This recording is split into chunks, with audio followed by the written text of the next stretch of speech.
সবচাইতে বেশি দুর্নীতি হয়েছে ইন্টারিমের টাইমে। স্বরাষ্ট্রমন্ত্রী বলেছেন তদন্ত হওয়া দরকার। নির্বাচিত সরকার ক্ষমতায় এসেছেন, আপনাদের কি মনে হয় বাংলাদেশ থেকে দুর্নীতি কি বন্ধ হবে? বাংলাদেশ প্রায় 113 বিলিয়ন ডলার ঋণের টাকা কোথায় যায়? আপনার আমার মাটি বিক্রি করে দিয়ে তারা বিদেশ থেকে ঋণ আনে। এই টাকা এই দুর্নীতিবাজরা দুর্নীতি করে করে পাচার করে দিচ্ছে। আমাদেরকে অনেকে বলেন আপনারা দুর্নীতির বিরুদ্ধে কথা বলছেন না কেন? আমরা বলেছি বাংলাদেশ স্বাধীন হওয়ার পর থেকে, তারও আগে যখন ব্রিটিশরা চলে গিয়েছে 80 বছর আগে আমাদের ব্রিটিশ বিরোধী আন্দোলন হয়েছে। আমাদের যারা রাজনৈতিক নেতা ছিলেন তারা বলেছেন ব্রিটিশরা হলো ইংরেজ, তারা ওখান থেকে 7 সমুদ্র 13 নদীর ওই পার থেকে তারা এসেছে আমাদের ভারতবর্ষকে লুণ্ঠন করার জন্য, শোষণ করার জন্য। তারা ব্রিটিশ বিরোধী আন্দোলন করেছেন, তারা সম্পদ লুণ্ঠন করে ব্রিটেন নিয়ে যায়। কিন্তু ব্রিটিশরা চলে গেছে, আজকে 80 বছর দুর্নীতি বন্ধ হয়েছে, অর্থ লুটপাট বন্ধ হয়েছে। ওরা তখন নিত ইংল্যান্ড, এখন নিয়ে যাচ্ছে Canada, America, Swiss bank, Australia. এখন কি পাচার বন্ধ হয়েছে? দুর্নীতি বন্ধ হয়েছে? হয় নাই। সবচাইতে বেশি দুর্নীতি হয়েছে। আমরা জানি যে একটা আন্দোলন হয়েছে, জুলাই অভ্যুত্থান আন্দোলন করেছে ছাত্র জনতা। তারা বলেছেন যে বৈষম্য থাকবে না, অপরাজনীতি হবে না, দুর্নীতি হবে না, অর্থ পাচার হবে না, সুদ হবে না, ঘুষ হবে না, ইত্যাদি ইত্যাদি। আচ্ছা, 16 বছরের শাসককে স্বৈরাচার আখ্যা দিয়ে তিনি দেশ থেকে বেরিয়ে গেলেন, ওকে। এরপরে ইন্টারিম আসলেন, ডক্টর ইউনূসের নেতৃত্বে ইন্টারিম প্রায় 2 বছর, প্রায় 2 বছরের কাছাকাছি। স্বরাষ্ট্রমন্ত্রী সংসদে বলেছেন। আর একটা হলো টিআইবি, ট্রান্সপারেন্সি ইন্টারন্যাশনাল, একটা প্রতিষ্ঠান আছে, বেসরকারি প্রতিষ্ঠান, তারা এ ধরনের তদন্ত করে, এগুলি দেখে, তারা প্রতিবেদন বের করেছে। সবচাইতে মারাত্মক বেশি দুর্নীতি হয়েছে ইন্টারিমের টাইমে। স্বরাষ্ট্রমন্ত্রী বলেছেন ইন্টারিমের সময় যে দুর্নীতি, এর তদন্ত হওয়া দরকার, ইনভেস্টিগেট হওয়া দরকার, ইনভেস্টিগেশন দরকার। এখন কথা হলো এই দুর্নীতি স্বাধীনতার পর যত 10 বছর যায় দুর্নীতি বাড়ে না কমে? এখন বর্তমানে নির্বাচিত সরকার ক্ষমতায় এসেছেন, এখনো এই সরকার মাত্র 3 মাস গেছেন। আপনাদের কি মনে হয় বাংলাদেশ থেকে দুর্নীতি কি বন্ধ হবে? অর্থ পাচার বন্ধ হবে? অপরাজনীতি বন্ধ হবে? মিথ্যা মামলা বন্ধ হবে? চাঁদাবাজি বন্ধ হবে? দুর্নীতি বন্ধ হবে না। দেশ লুটপাট করে নিয়ে যাবে, আরো বাড়বে, জনগণের উপর করের বোঝা চাপানো হবে। আমি পাকিস্তানের কথা বলি, গত 2 দিন আগের রিপোর্ট, পাকিস্তানে বর্তমানে প্রায় 82 ট্রিলিয়ন রুপি তারা ঋণী। এক একটা পাকিস্তানি নাগরিক 3,30,000 রুপি ঋণ। 25 কোটি পাকিস্তানি সৌদি আরবে যান, লক্ষ লক্ষ পাকিস্তানি ভিক্ষুক ভিক্ষা করে বেড়ায়। বাংলাদেশ প্রায় 113 বিলিয়ন ডলার ঋণ, 1.25 লক্ষ কোটি টাকা প্রতিটা মানুষের মাথার উপরে ঋণের বোঝা।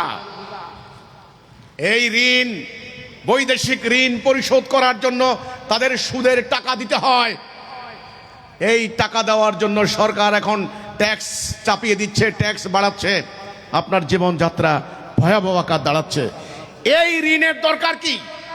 এত ঋণের টাকা কোথায় যায়? আপনার আমার মাথা বিক্রি করে দিয়ে, আপনার আমার দেশ বিক্রি করে দিয়ে, আপনার আমার মাটি বিক্রি করে দিয়ে তারা বিদেশ থেকে ঋণ আনে। একটা ঋণের নাম হলো সভরেন লোন।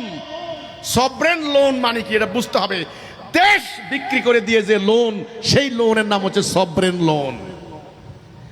এই টাকা এই দুর্নীতিবাজরা দুর্নীতি করে করে পাচার করে দিচ্ছে। এখন আপনি আমি ঋণের বোঝা টানবো, আপনার আমার রক্ত পানি করে ট্যাক্স দিতে হবে, নাহলে ঋণ শোধ হবে না। এখন এই দুর্নীতি বন্ধ করার উপায় কি? আমরা বলেছি এই দুর্নীতি কেউ বন্ধ করতে পারবে না। ইন্টারিম বলেন, সামরিক সরকার বলেন, নির্বাচিত সরকার বলেন, এই দুর্নীতি বন্ধ করতে পারবে না। এই দুর্নীতি বন্ধ করতে হলে আমি বলেছি, বিদ্যমান চলমান মানুষের তৈরি উপনিবেশিক ব্রিটিশ আমলের তৈরি আমাদের রাজনৈতিক ব্যবস্থা, অর্থ ব্যবস্থা, বিচার ব্যবস্থা, শিক্ষা ব্যবস্থা, সামরিক ব্যবস্থা, আমলাতন্ত্র, এই সমস্ত সিস্টেমকে পরিবর্তন করতে হবে। এই ব্যবস্থাকে বাদ দিয়ে আল্লাহর দেওয়া দ্বীনুল হক, সত্য জীবন ব্যবস্থা কায়েম করতে হবে। তবে চিরদিনের জন্য দুর্নীতি বন্ধ হবে ইনশাআল্লাহ। এটা কিভাবে সম্ভব, এর একটা রূপরেখা আমি তুলে ধরেছি, আমি সরকারকে জমা দিয়েছি। আমি গণমাধ্যমের থ্রুতে, গণমাধ্যম কর্মীদের মাধ্যমে বাংলাদেশের প্রায় সকল প্রেস ক্লাবে গণমাধ্যমের সামনে তুলে ধরেছি। বিভিন্ন কলেজ বিশ্ববিদ্যালয় এটা পাঠিয়েছি, আলেম ওলামাদের কাছে পাঠিয়েছি। তাওহীদ ভিত্তিক আধুনিক রাষ্ট্র ব্যবস্থার রূপরেখা আমি বলেছি। আমাদেরকে আল্লাহ সৃষ্টি করেছেন, কিভাবে আমাদের রাষ্ট্র চলবে, সমাজ চলবে, এর একটা বিধি ব্যবস্থা আল্লাহ দিয়েছেন। এটার নাম আল্লাহ দ্বীন, দ্বীনুল হক, কোরআনের উপরে নির্ভরশীল জীবন ব্যবস্থা। আমি বলেছি তাওহীদ ভিত্তিক জীবন ব্যবস্থা, সভরেন্টি অফ আল্লাহ। কাজেই দুর্নীতি বন্ধ করতে হলে চলমান বিদ্যমান কায়েম থাকা মানুষের তৈরি এই ব্যবস্থাকে সম্পূর্ণরূপে বাদ দিয়ে আল্লাহর তাওহীদের উপরে ভিত্তি করা আল্লাহর দ্বীন কায়েম করতে হবে। তা না হলে দুর্নীতি বন্ধ হবে না। দুর্নীতি বন্ধ হবে? কেউ বন্ধ করতে পারবে? ওয়াজ করে কোনো লাভ হবে? কোনো ওয়াজে লাভ হবে না। দেখবেন যারা দুর্নীতি করে কপালের মধ্যে কালো দাগ, লম্বা দাড়ি।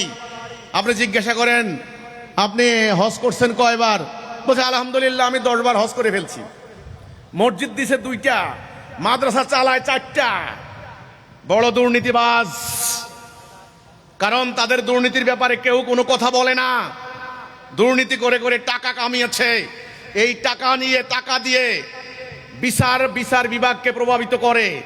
এই টাকা দিয়ে নমিনেশন কিনে, এই টাকা দিয়ে জননেতা হয়, এই টাকা দিয়ে মসজিদ বানায়, এই টাকা দিয়ে মাদ্রাসা বানায়। কাজেই টাকা দিয়ে তিনি সব কিনে ফেলছেন, আল্লাহকে একমাত্র কিনতে পারলেন না। কাজে দুর্নীতি বন্ধ করতে হলে কি করতে হবে?